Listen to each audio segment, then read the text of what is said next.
ইউক্রেনে স্মরণকালের অন্যতম ভয়াবহ বিধ্বংসী বিমান হামলা চালিয়েছে রাশিয়া। কিয়েভ ও নিপ্রো সহ বিভিন্ন শহরে রাতভর ৭০০-র বেশি ড্রোন এবং অত্যাধুনিক জিরকন ও ব্যালিস্টিক সহ প্রায় ৭০টি মিসাইল নিক্ষেপ করেছে রুশ বাহিনী।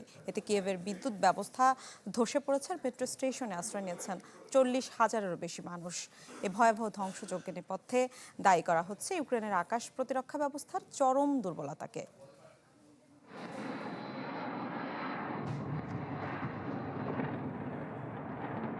মাঝরাতে সাইরেনের আওয়াজ আর বিরামহীন গোলাবর্ষণে প্রকম্পিত ইউক্রেনের আকাশ, যাতে ফের আকাশপথে যুদ্ধের ভয়াবহতা দেখেছে দেশটির মানুষ। মঙ্গলবার ইউক্রেনে স্মরণকালের অন্যতম ভয়াবহ হামলা চালিয়েছে রাশিয়া।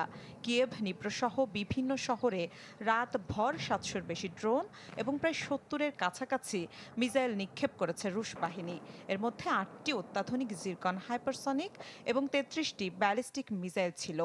এ হামলায় হতাহত হয়েছে বেশ কয়েকজন।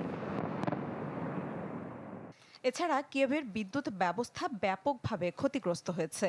মেট্রো স্টেশনে আশ্রয় নিতে বাধ্য হয়েছেন ৪০,০০০-এর বেশি মানুষ।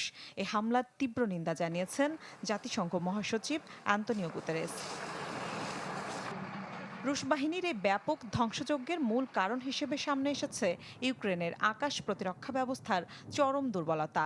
মূলত বিশ্বজুড়েই এখন যুক্তরাষ্ট্রের তৈরি প্যাট্রিয়ট মিসাইলের তীব্র সংকট চলছে, আর এই সুযোগটি পুরোপুরি কাজে লাগাচ্ছে মস্কো।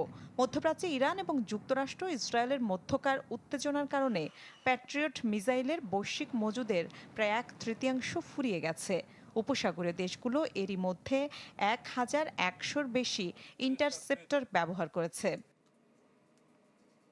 প্যাট্রিয়ট মিসাইল প্রস্তুতকারী প্রতিষ্ঠান লকহিড মার্টিন বছরে মাত্র ৬০০টি মিসাইল তৈরি করতে পারে।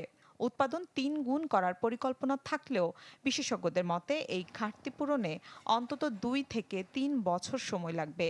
ফলে ইউক্রেন সহ ন্যাটো এবং মধ্যপ্রাচ্যের দেশগুলোর জন্য এটি চরম ঝুঁকির পরিস্থিতি তৈরি হয়েছে। ইউক্রেনের প্রেসিডেন্ট ভলোদিমির জেলেনস্কি বারবার যুক্তরাষ্ট্রের কাছে আকাশ প্রতিরক্ষা ব্যবস্থা চাইলেও কোনো সুরাহা হচ্ছে না। ডোনাল্ড ট্রাম্প প্রশাসনের অধীনে ইউক্রেনে অস্ত্র সরবরাহ এমনিতেই ধীর গতিতে চলছে এবং বর্তমানে ওয়াশিংটনের মনোযোগ ইউক্রেন থেকে সরে গিয়ে ইরানের দিকে ঝুঁকেছে। নীলা খন্দকার, চ্যানেল 24।